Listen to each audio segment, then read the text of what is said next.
Bueno, ante todo, buenas tardes. Me disculpo por no poder estar ahí.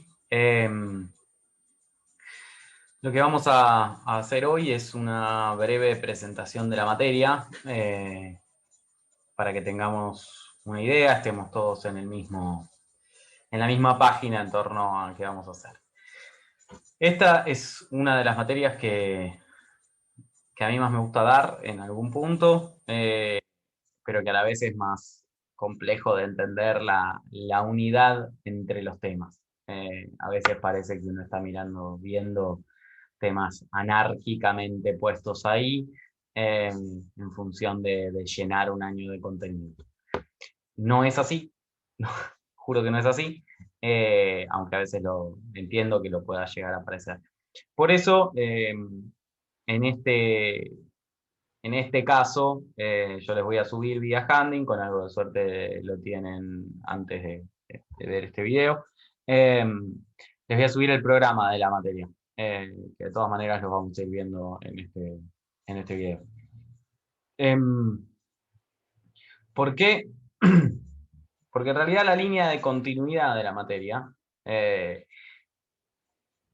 está pensada al revés de lo que normalmente están pensadas las materias, ¿no? O sea, normalmente uno construye un conjunto de contenidos para que sobre el final del año los alumnos y las alumnas estén en condiciones de expresar ese contenido como una unidad en donde todo está relacionado entre sí y se va construyendo como si fueran una especie de bloques de ladrillo que construyen una pared, se va construyendo una totalidad.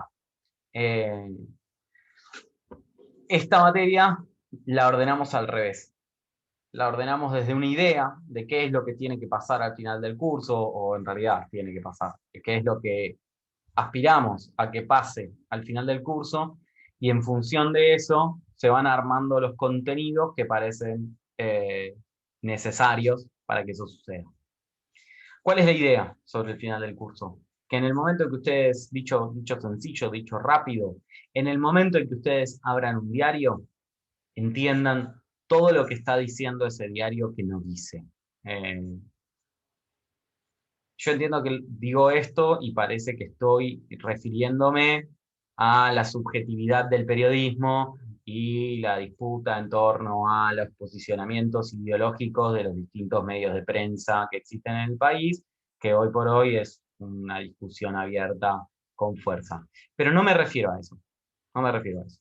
Eh, Me refiero a la complejidad de conceptos que manejan. El objetivo es que ustedes puedan abrir el diario y tener una mirada crítica de ese diario. Yo digo abrir el diario como una imagen porque nací a finales del siglo XX y entonces estoy viejo. Probablemente ustedes no abran el diario papel, sino que abran el diario en la computadora o miren un noticiero por la televisión o una página de Instagram o alguna cosa por el estilo. Eh, que es como nos informamos todos hoy por hoy. Y eso conspira contra algunas cosas. En realidad mi preocupación, sí, a mí me preocupan estas cosas, mi preocupación está ligada con que hay conceptos, definiciones, frases que se manejan dentro del lenguaje cotidiano, que se manejan dentro de los medios de comunicación, sea cual sea. Acá no hay grieta, no hay divisiones, digamos, acá funcionan todos igual. Que son realmente complejos, que tienen una carga valorativa importante y a los que normalmente se los toma como una nimiedad, como algo que, primero, todo el mundo debería saber. Segundo, que no tiene peso relativo. Y tercero, que puede tirarse y hablarse en cualquier momento y de cualquier forma. Entonces, en ese sentido, a mí lo que me preocupa, lo que me parece interesante a reflexionar en realidad, es un fenómeno muy de este siglo, muy de esta contemporaneidad, en donde la famosa sociedad líquida, digamos, no tienen por qué saber qué es, en donde como todo es efímero, todo es como diríamos los viejos, flu, eh, todo es light, todo es livianito, todo está masticado, todo está procesado. Las palabras, los conceptos, las nociones pierden su peso. Que cuando estamos hablando sobre modismos o cómo uno se refiere a las zapatillas o a los amigos, no es grave, no pasa nada en ese sentido. De última, dependerá de los sociólogos y psicólogos ver cómo esa liviandad en el habla para referirse a cuestiones densas en términos sentimentales afecta a la sociedad en su conjunto en las nuevas generaciones. Nada que nos preocupe en esta materia. Pero sí, a los efectos de lo que nos preocupa en esta materia, se pierde gravedad, digamos. Hay tal nivel de hiperbolización de determinadas cuestiones, de determinadas palabras, hay un uso tan sistemático, tan liviano sobre algunas palabras que tienen un peso específico importante, que entonces cuando efectivamente pasa algo con una densidad política o social que amerita el uso de esas palabras, en realidad no hay palabras para poder definirlo. Porque hemos perdido el sentido profundo de esas palabras. ¿Por qué hago toda esta introducción que parece que nada tiene que ver con la materia? Porque una de esas palabras que ha perdido mucho de su peso específico, es la palabra política. Justamente nuestra materia se llama política y ciudadanía. Entonces, yo dije cuando abran el diario. Pero en rigor, si ustedes abren el diario en la sección espectáculos o en la sección arquitectura, no van a encontrar las cosas que nosotros vamos a discutir. Estamos hablando de la agenda mediática en términos políticos. Ni siquiera económicos, políticos, netamente políticos. Estamos hablando del discurso político, estamos hablando de las concepciones políticas, de los conceptos políticos, y en ese sentido es que estructuramos la materia. Hay un muchacho alemán que ustedes no tienen por qué conocer, un historiador / semiólogo, que se llama Reinhard Koselleck. Hoy está viejito, pobre. Que elaboró una idea mediante la cual él lo que dice es: no todas las palabras son conceptos. ¿Sí? Hago esta breve introducción para tratar de explicar qué es lo que a mí me preocupa, y como a mí me preocupa, y yo soy el docente de esta materia, les preocupa a ustedes. Porque hay una conducta despótica en cómo está armada la educación en nuestro país y en el mundo occidental en general. Con lo cual, esto funciona así. Les pido mil disculpas si ustedes no tienen, como probablemente no tengan, la misma preocupación que tengo yo. Pero bueno, está armado así. Yo no soy quien para modificar el sistema educativo. Reinhard Koselleck, que vivió la Segunda Guerra Mundial, que la pasó mal, no importa, es un dato biográfico de su vida, puede o no importarles. Elaboró la idea de concepto. Valga la redundancia, elaboró el concepto de concepto. Según él, no todas las palabras son conceptos. ¿Qué define a un concepto? A un concepto lo define, básicamente, lo habla como si fuera un sujeto vivo, digamos. El concepto tiene una memoria histórica. Esa memoria histórica es lo que le da el peso específico que tiene en el habla. Cuando nosotros decimos, hablamos, nombramos uno de estos conceptos, a la otra persona o a las otras personas que nos están escuchando, se le arman un conjunto de variables. Tiene un peso específico en la psiquis colectiva de quien escucha, que es determinante y por ende es necesario analizarlo para saber qué se está diciendo. Caso paradigmático en ese sentido, el que estudia Koselleck, acá en Argentina lo estudia un historiador de Fabio Wasserman, dentro de varios proyectos de historia conceptual. Caso paradigmático es el concepto de revolución, digamos. El concepto de revolución tiene un peso histórico que tiene que ver con todos los significados, toda la evolución de significados que tuvo ese concepto a lo largo de la historia. Entonces, cuando uno dice revolución, cuando uno nombra revolución, en el oyente, en quien recibe esa palabra, todos esos significados que tuvo la palabra están jugando a la vez, están jugando todos juntos. Por eso hablamos de un concepto, hablamos de un concepto con peso específico propio, digamos. Es una idea complicada la que plantea Koselleck, que este es un como muy breve resumen para que se entienda en algún punto qué es lo que vamos a intentar hacer. Sobre todo nos vamos a basar en esta materia en algunos conceptos clave. Obviamente no vamos a hacer historia conceptual con toda la densidad intelectual que tiene eso, pero sí vamos a tratar de desarmar histórica, filosófica y culturalmente algunos conceptos que son claves en la agenda mediática política de nuestro país. Por un lado, la propia palabra política, con sus derivados, que son los políticos. La politiquería aparece hoy como un dato. Por otro lado, la palabra república, también muy utilizada. La palabra democracia, para entender cómo república y democracia no son sinónimos, por más de que en la agenda política, mediática parezca que lo son, no lo son. Por otro lado, obviamente la palabra ciudadano, entender el peso específico de esa palabra que la hemos en algún punto perdido.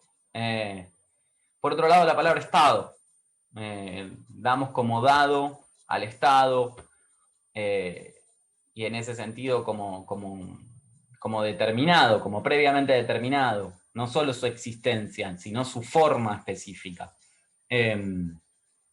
Y en ese sentido también hacer una diferencia entre Estado y gobierno, que también tendemos a usarlos de la misma manera y no son lo mismo, son muy distintos, son conceptos muy distintos entre sí. ¿Cuál es el objetivo de todo esto? El que dije al principio, que ustedes abran el diario, lean el diario, miren la tele, miren las redes sociales y puedan comprender o darle críticamente el volumen a ese concepto que no le dan o que dan por sentado. Y entender también, porque esto es importante, entender también quiénes son, quiénes hablan, siendo conscientes de ese volumen y quiénes no.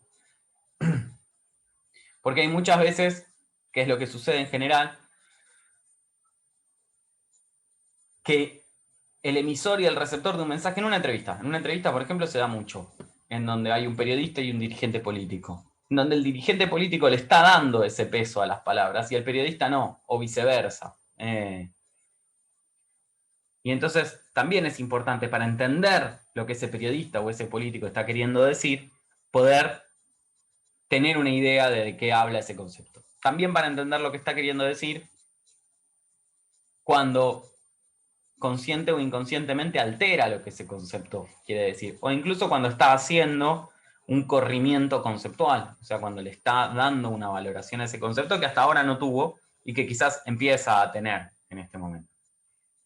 Porque esa es otra de las particularidades de los conceptos para Koselleck, que son dinámicos, que son históricos, que así como se pueden historiar, se pueden historizar, se puede rastrear sus distintos significados, también eso implica que puedan tener otros significados a lo largo del tiempo. Pero esos se van acumulando uno sobre el otro. Y eso va generando nuevos desplazamientos y nuevos corrimientos. Y estar atento a eso, poder decodificar eso, es poder decodificar también la política del país, los discursos del país, poder decodificarlos, incluso los intentos de engaño o no, o las posturas políticas, los aciertos, los errores, las valoraciones políticas de cada uno. Como esta materia es política y ciudadanía, probablemente la palabra política la repita un montón. Espero que no se aburran, pero la verdad no hay un sinónimo, porque política también es un concepto. Y con la carga que tiene, no aparece un sinónimo que sirva para expresar lo mismo que expresa la palabra política. Bien. Yendo a la materia específicamente, esta materia tiene, ustedes van a ver, tiene 4 unidades. Pero en realidad, en rigor, esas 4 unidades están divididas en 3 partes. Que van haciéndose progresivamente más extensas. Eso sí salió medio de casualidad. ¿Qué quiere decir eso? Que la primera parte es la más corta, la segunda parte es la intermedia y la tercera parte es la más extensa de todas. ¿Qué vamos a hacer? Vamos a tratar de emular el recorrido conceptual que tuvieron algunas palabras. Y para eso vamos a ir viendo distintos ejemplos, distintos momentos históricos, no porque sean los únicos que tuvieron esas palabras, sino porque son los que fuertemente juegan en nuestra sociedad cuando mencionamos esas palabras, ¿sí? De hecho, si leen discursos completos o se meten en la letra chica del diario, van a ver que esos ejemplos que nosotros vamos a ver aparecen sistemáticamente nombrados en el discurso público nacional. ¿De qué estoy hablando? Vamos a concretizar un poco, porque parece que estoy haciendo una introducción que ya lleva casi 20 minutos y no dije nada. Vamos a tratar de concretizar. Nosotros vamos a ver en una primera unidad, que coincide con la primera parte, lo que son ejemplos de sociedades. Ustedes ya tuvieron historia, o sea que estas sociedades las conocen y nosotros no vamos a ver la sociedad como fenómeno histórico, ¿sí? ¿De qué sociedades hablamos? Concretamente hablamos de 3. Hablamos de, voy a decir Grecia, pero en rigor no vamos a hablar de Grecia. Vamos a hablar de Atenas y de un momento particular de Atenas, que es el de la democracia radical. Que es el lugar de donde surge nuestra concepción de democracia, ¿sí? Nuestra idea de democracia, los orígenes de la democracia. Cada vez que ustedes vean un manual de política y ciudadanía, un manual de ciudadanía, de lo que fuera, ya les debe haber pasado, siempre nos remitimos a Atenas, clásica, primer polis democrática. Bien, eso es lo que vamos a rastrear, cómo era esa democracia. En segunda instancia vamos a rastrear lo que fue la República Romana. De nuevo, yo digo Roma, y parece que vamos a ver la historia de Roma. No vamos a ver la historia de Roma, nos vamos a centrar en un momento específico de esa historia romana, que es la República. Antes estuvo la monarquía, después estuvo el imperio. Nosotros vamos a ver el momento de la República Romana. Casualmente coincide con un momento de apogeo de Roma. Voy a decir casualmente, para mí no es casual, ustedes sacarán la valoración que tengan ganas de sacar. ¿Por qué vamos a hacer eso? Porque nuestra idea de lo que es una república no está consolidada en Roma, pero sí surge de Roma. Sí surge de esa experiencia de República Romana. Y yo digo experiencia y parece que fue corto, pero es un periodo de casi 300 años, que nosotros vamos a ver a vuelo de pájaro, no vamos a ver todos los eventos que sucedieron, sino lo que vamos a ver es el entramado institucional que tuvo esa República Romana y cómo ese entramado institucional fue variando con el tiempo. Y el tercer caso que vamos a ver es el de las monarquías absolutas. ¿Por qué vamos a ver el tercer caso el caso de las monarquías absolutas? Porque de ahí venimos, básicamente. Si bien después tuvimos un proceso de revoluciones liberales y eso parió a nuestras instituciones republicanas y democráticas, hay cuestiones de la tradición política, de la cultura política que nosotros sostenemos y sobre todo, y cuando digo nosotros acá sí estoy hablando concretamente de los y las argentinas y argentinos, y en general los y las latinoamericanos y latinoamericanas, que tenemos una cultura muy fuertemente presidencialista. No sé si escucharon hablar alguna vez, sonó en algún lado, en la tele, en Instagram, en donde sea, esta idea de la cultura presidencialista. Y si alguno de ustedes, tengo la suerte, difícilmente suceda, de que haya visto, por ejemplo, Borgen, la serie, va a ver que la cultura política de, en este caso, Dinamarca, es muy distinta a la que tenemos nosotros. Y digo Dinamarca porque es la serie, pero en realidad funciona en casi toda Europa, que tienen democracias parlamentarias. Y la manera de moverse, la manera de hacer política es radicalmente distinta a la nuestra. La nuestra tiene muchas más herencias de esta monarquía absoluta, ¿sí? Lo cual no implica que sea una monarquía absoluta, para nada. Pero sí tenemos una concepción del liderazgo, sobre todo de los liderazgos presidenciales, que tiene rasgos de herencia de las monarquías absolutas. Ustedes vieron en tercer año y entonces entenderán que no es casual, porque somos herederos de la cultura política española que entendía al monarca como un monarca absoluto, como un monarca que tenía que consolidar cada vez más poder central, como un monarca que unificaba las virtudes de monarca y de cristiano, y por ende era, y sigue siendo, en la figura del rey Juan Carlos, digamos, sigue siendo el cuerpo político de la nación, sigue siendo el representante de la nación. Entonces, en esa idea es que incluimos a las monarquías absolutas, porque tenemos herencias de esas monarquías absolutas que aparecen en el discurso público, sobre todo ligado a las expectativas que nosotros ponemos en nuestra clase dirigente. Y después pasamos a una segunda parte, después de ver estos ejemplos históricos. La idea de estos ejemplos históricos, ¿cuál es? Entender que el entramado institucional, que la construcción estatal de una sociedad no sale de la nada, no viene con escuadra y tiralíneas, digamos, no está armada en un estudio sentado tranquilito y en función a eso se arma, sino que es producto de la propia historia social de ese lugar y sobre todo de las concepciones ideológicas que tienen los habitantes de ese lugar, que llevan a ese entramado institucional, que tiene sus ventajas y sus desventajas, sus virtudes y defectos, y que a veces funciona y a veces no. Pero que depende de eso. Entonces lo que vamos a tratar de hacer es el recorrido conceptual, analítico, que nos dice, en función de las instituciones que tiene una sociedad, cuál es la concepción que esa sociedad tiene sobre sí misma. ¿Sí? Yo ahora lo digo y parece re complejo. Con algo de suerte a lo largo de la cursada vamos a ir entendiendo que no es tan complejo. Que eso lo único que significa es lo mismo que ustedes con la manera de vestirse, o que cualquier persona con la manera de vestirse. Yo me visto de una determinada manera porque me concibo a mí mismo de una determinada manera.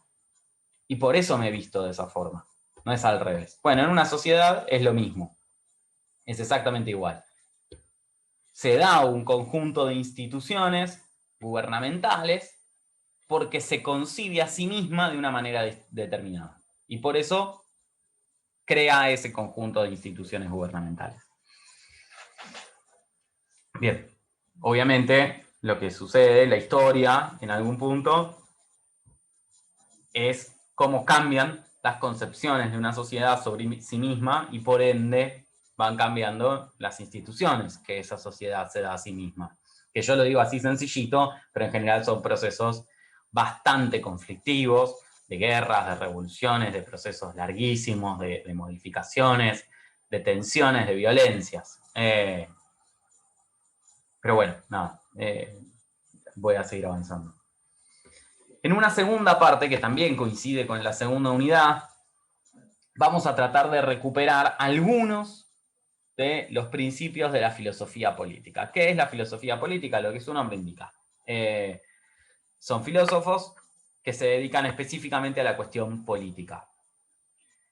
Y cuando hablamos acá de política, hablamos de política odio esta frase, pero sirve para que se entienda. De política con P mayúscula. O sea, no de la política la partidaria, la de este funcionario, este gabinete, esta causa, lo que fuera, sino que hablamos de la política en términos de la organización que se da una sociedad para resolver sus discusiones y sus problemas, para resolver su cotidianidad, para resolver en última instancia su supervivencia y su permanencia en el tiempo. ¿Sí? No es una política chica, no es una política fácil, no es una política efímera, es una política permanente, estructural y a la vez necesariamente cambiante. Yo digo permanente y a la vez, o sea, tiene aspiraciones de permanencia, pero es necesariamente cambiante, porque la propia sociedad cambia y por ende la política lo que es el arte de poder estar a tiro, digamos, de ese cambio social. O cómo ese cambio social se expresa. Bien. En ese escenario vamos a ver los clásicos, digamos, los creadores de la filosofía política, Hobbes, Rousseau, Maquiavelo, y vamos a ver quienes se han dedicado o quienes han hecho los aportes más claramente que aparecen en el discurso público en el siglo XX, que son Gramsci y Foucault, centralmente. Voy a hacer esta salvedad y esta aclaración, porque quizás alguno tiene una idea de quiénes son Foucault y Gramsci. Tanto Gramsci como Foucault tenían una ideología política. Esta parte está clara, nunca la escondieron. Ambos fueron afiliados a los partidos comunistas de su país. Gramsci tenía una identidad mucho más fuertemente marxista de la que después tuvo Foucault, pero Foucault de todas maneras siempre se movió por esa línea ideológica de la izquierda.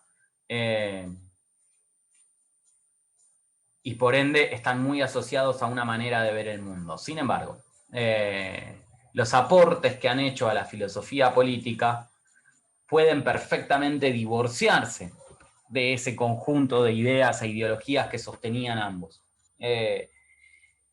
Y pueden ser vistos como instrumentos. Esto es lo que pasa en general con la filosofía política. En Gramsci y en Foucault los tenemos más presentes porque son más nuevos, digamos. Pero ningún autor, ningún pensador, ninguna sociedad nunca vivió en el éter, vivió en el vacío, vivió en el espacio. ¿Sí? Viven en sociedades, en contextos históricos, en coyunturas políticas determinadas, y lo que escriben, lo que piensan, cómo actúan, está necesariamente determinado por ese contexto, por esa coyuntura, por ese escenario. Y está necesariamente dirigido a actuar sobre esa coyuntura, a incidir, a intervenir en el debate público de ese momento. Y se hace desde distintos lugares. Nada tiene que ver eso, o por lo menos no es determinante, digo nada tiene que ver eso y sería mentira decir nada tiene que ver eso, pero no es determinante a los efectos de lo que nosotros podemos analizar y a los efectos de lo que ese análisis sirve para analizar, los efectos de lo que ese pensamiento sirve para analizar la sociedad y lo que estamos queriendo analizar. Un ejemplo claro de eso, sin que sea de filosofía política, sino del arte de la guerra, pero no importa, es el manual de instrucciones para la guerrilla hecho por el Che Guevara. Che Guevara hizo en su momento un manual de instrucciones para la guerrilla, que obviamente el Che Guevara lo hizo desde su lugar de comunista, de revolucionario, o sea, para fomentar las guerrillas en otros países. ¿Quiénes le sacaron mayor rédito a ese manual? Las tropas francesas. Las tropas francesas que buscaban evitar la creación de guerrilla y combatir las guerrillas utilizaron ese manual como guía sobre el cual apoyarse para destruir las guerrillas, sobre todo la argelina, que en ese momento estaba siendo un problema. Y lo hicieron muy exitosamente, tan exitosamente que ese manual de instrucciones que elaboró el ejército francés en función del manual elaborado por el Che Guevara fue el que después formó a los militares argentinos que llevaron adelante la dictadura militar y el exterminio masivo de un montón de personas, pero además de la guerrilla en la Argentina. ¿Qué demuestra eso? ¿Por qué cuento esta anécdotita? Porque demuestra que cuando un análisis está bien hecho, la ideología política o las intencionalidades de quien lo llevó adelante en un primer momento, a veces no son tan relevantes. Como dijeran los especialistas en la circulación de ideas, los libros no viajan con su contexto. Se producen en un contexto, pero después cuando se mueven, ese contexto no viaja, se apoya en otro contexto. Y ese contexto determina la lectura que el público lector hace de ese libro que recibe. No importa. Me sirve la anécdota además para unificar con la tercera parte, que ahí sí aparecen dos unidades. Esa tercera parte tiene que ver con la historia efectiva y reciente de nuestro país, que determina o que tiene todavía sus repercusiones en la política actual nacional. Concretamente hablamos de dos aspectos y por eso tenemos dos unidades. La primera tiene que ver con los derechos humanos, con el discurso de los derechos humanos. Por eso vamos a ver la dictadura militar, qué fue, qué hizo en términos de derechos humanos. No nos vamos a meter con la historia económica de la dictadura militar, que también la tiene y es importante, pero no nos vamos a meter con eso. Sí vamos a tratar de analizar el discurso de la dictadura. ¿En qué bases conceptuales, en qué bases ideológicas se apoyó para hacer lo que hizo? Y sobre todo lo que vamos a analizar es el después. Cómo fue la evolución de las organizaciones de derechos humanos, del discurso de derechos humanos, del discurso político de derechos humanos a lo largo del tiempo transcurrido entre el 83 y hoy. Para ver cómo incluso los derechos humanos que parecen, nos quieren hacer creer o nos venden que son una especie de causa etérea, que lo son, a ver, no estoy diciendo que no, pero cuando concretamente se establece su reclamo en un determinado lugar, ese reclamo es necesariamente político y está cruzado por la coyuntura y el contexto político. Y por ende requiere de estrategias políticas para llevarlo adelante y para conseguir que efectivamente se pueda aplicar las reivindicaciones en función de los derechos humanos. Por eso vamos a rastrear ese discurso, porque hoy por hoy también es un discurso que se cuela y es muy presente en el discurso público nacional. Y por otro lado, la otra parte de esta tercera parte tiene que ver con las representaciones sectoriales. Nosotros vamos a ver a lo largo del programa cómo parte de la democracia liberal, o una parte central de la democracia liberal, tiene como premisa necesaria una sociedad que se conciba como conjuntos de individuos que toma decisiones racionales. Esto funciona tanto para la política como para la economía. Nosotros nos vamos a centrar en la cuestión política. Nuestro país, igual que muchos otros, pero nos vamos a centrar en nuestro país, tiene una gran tradición de representaciones sectoriales, de agrupamiento de sectores sociales, económicos, políticos, para generar su representación, para ejercer presión. Lo cual conspira abiertamente contra esta idea de individuos racionales que toman sus definiciones individualmente. ¿Sí? Entonces lo que vamos a ver, como esas representaciones son muy potentes, no solo en el discurso público, sino en la realidad pública, estamos hablando de los sindicatos, de las cámaras empresariales, de las organizaciones sociales, de los movimientos sociales, digamos, de todo este tipo de organizaciones que determinan en buena medida el devenir político de nuestro país. Lo que vamos a hacer es tratar de historizarlas, para tratar de entenderlas. A mí me preocupa, sí, a mí me preocupan estas cosas, vuelvo a aclararlo, una falta de comprensión, lo cual no tiene que ver, no quiere decir acuerdo, pero incluso cuando uno está en desacuerdo con algo, es bueno entenderlo, para saber con qué está en desacuerdo. Una falta de comprensión sobre este tipo de organizaciones, sobre este tipo de representaciones. Sobre todo se nota mucho en el discurso público en relación a los sindicatos. Hay una denostación o una reivindicación, depende de donde uno se posicione, de los sindicatos, en general sin tener demasiado claro cómo funcionan, qué son, cuál fue su evolución, cómo llegaron a ser lo que son. Y cómo llegaron a ser lo que son y cómo fueron, también determina cuál es la aspiración de los sindicatos. Muchas de las disputas intersindicales, entre sindicatos y entre confederaciones sindicales, se explican en función de la idea que ellos tienen de cómo deberían funcionar, o de cómo deberían estar organizados, que no lo están. Entonces, en ese sentido también juega mucho. Se explica también del poder de las cámaras empresariales, digamos, de la conformación de las cámaras empresariales, se explica en términos históricos. Vamos a hacer lo posible ahí por no meternos en historia económica para no complicar más de lo que ya es la materia. Pero bueno, quizás algo haya que ver de costado para entender esa organización de las representaciones empresarias.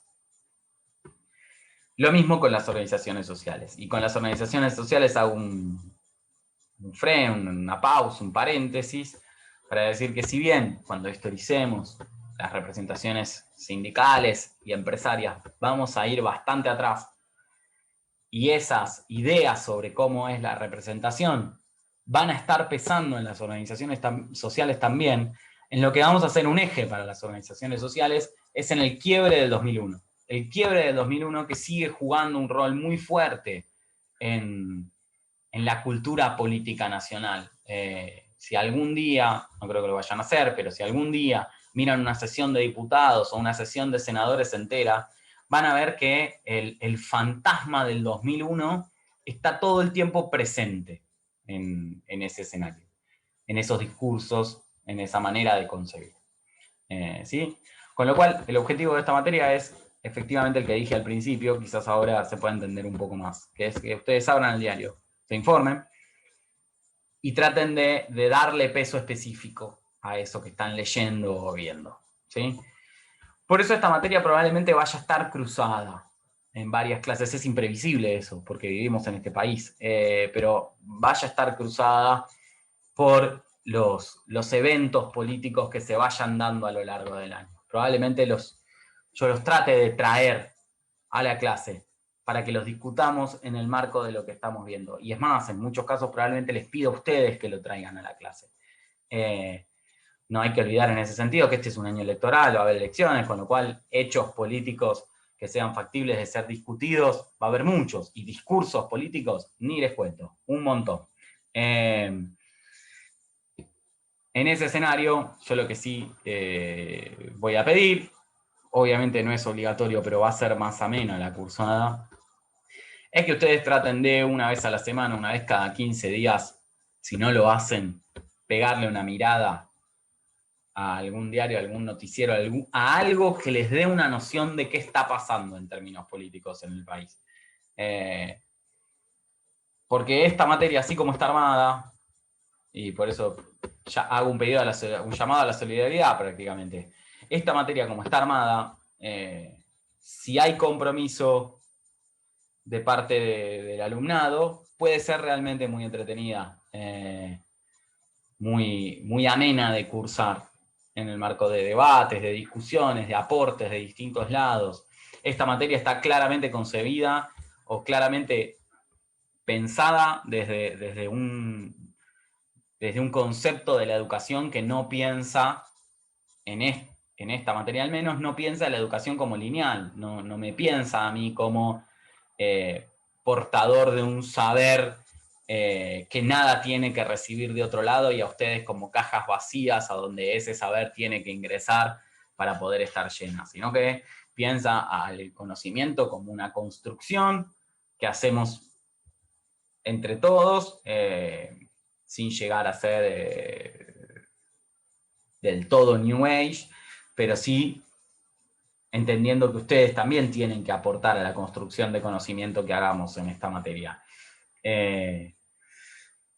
Y en ese escenario, que si bien yo tengo un saber específico sobre estos temas, y obviamente ustedes van a tener que dar evaluaciones y los van a tener que saber, eso no implica o no obtura necesariamente la posibilidad de discutir y de discutir en la mayor posibilidad de igualdad de condiciones que se pueda. Y que sus opiniones son desde ya válidas, porque dan cuenta también de un recorrido que ha tenido el discurso público. Lo quieran o no lo quieran. Esto es lo particular de la política y lo que a mí me interesaría que se lleven de la materia. Quieran o no quieran que la política y que ese discurso público se inserte dentro de sus vidas cotidianas, efectivamente lo hace y efectivamente moldea las concepciones que tienen sobre la realidad. Lo interesante de esta materia es que ustedes puedan ser un poco más conscientes de cómo moldea su concepción sobre la realidad y por ende decidir si les parece bien esa concepción de la realidad o no, para tratar de generar algún tipo de pensamiento crítico que permita elaborar sus visiones propias, que obviamente las tienen, y a mí me encantaría saberlas, conocerlas y discutirlas. Pero bueno, eso dependerá de la participación. Vieron que seguramente, bueno, yo fui al secundario y sé que esto sucedía, un docente con mala voluntad puede hacerle la vida imposible a un curso. Bueno, del otro lado funciona igual. Se los digo ahora desde el otro lado del mostrador, también funciona igual. Un curso con muy mala voluntad puede hacer la cursada imposible para el docente. Me encantaría que no fuera el caso. Que el caso sea exactamente el contrario. Que con predisposición, con buena voluntad, consigamos armar una cursada, sobre todo en este contexto tan difícil, tan incierto, armar una cursada que nos sea lo más amena posible a todos y todas las que participamos de esa cursada, que nos sea lo más amena posible. Pero bueno, eso depende de mí, obviamente, pero también depende de ustedes. Así que no, esa es la presentación a esta materia. Espero que la semana que viene nos podamos ver presencialmente y podamos tener continuidad. No dudo que así lo será. Y nada, un saludo y nos estaremos viendo.